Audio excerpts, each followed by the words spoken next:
जैसे ही दोनों तीर चलाने वाले थे, युद्ध के नियमों के ज्ञाता कृपाचार्य बीच में आए और कर्ण से बोले, युवक, तुम्हारे सामने जो योद्धा खड़ा है वह राजा पांडु और कुंती का पुत्र है, कुरु वंश का राजकुमार है। तुम भी अपने वंश और माता पिता का नाम बताओ, क्योंकि एक राजकुमार किसी अज्ञात कुल के इंसान से द्वंद्व युद्ध नहीं कर सकता।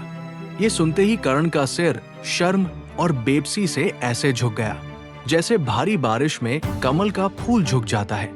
ये देख दुर्योधन तुरंत खड़ा हुआ और बोला, अगर सिर्फ राजा न होने के कारण ये युद्ध नहीं हो सकता तो इसका इलाज अभी किए देता हूं।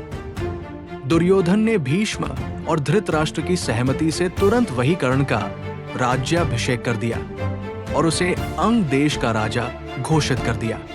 तभी हाथ में लाठी लिए कांपते हुए पैर से कर्ण के पालक पिता बूढ़े सारथी अधिरथ ने सभा में प्रवेश किया। राजा बनते ही कर्ण ने सारा राजपाट भूलकर पूरी श्रद्धा से अपने पिता के चरणों में सिर झुका दिया।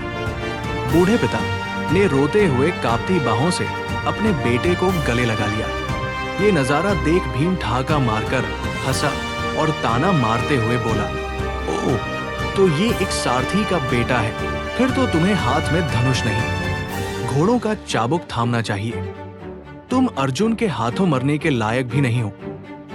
इस अपमान से कर्ण के होंठ दर्द से कांप उठे और उन्होंने एक ठंडी आह भरकर ढलते हुए सूरज की तरफ देखा।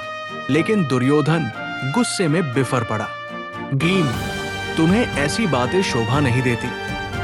वीरता किसी वंश की मोहताज नहीं होती। महान योद्धाओं और नदियों का उद्गम नहीं ढूंढा जाता। इस वीर के रूप को देखो, इसके कवच कुंडल को देखो।